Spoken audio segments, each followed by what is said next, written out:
పెద్ద డైరెక్టర్ మీరు కూడా మంచి డైరెక్టర్. ఏంటో నేను సినిమా బిగినింగ్ లో మంచి ప్రమోషనల్ వీడియో చేసా, సినిమా అయిపోయింది, ఇప్పుడు ఏం లేదా?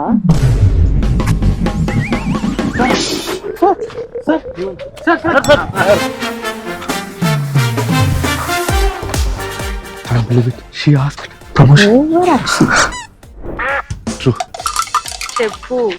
అంటే మీ అంతటి మీరు ప్రమోషన్ చేద్దాం అనటమే అతి పెద్ద ప్రమోషన్. మీరు అడిగారు, అది చాలు మాకు. It's enough. మీరు just January 12th cinema release అని అనౌన్స్ చేయించాలి.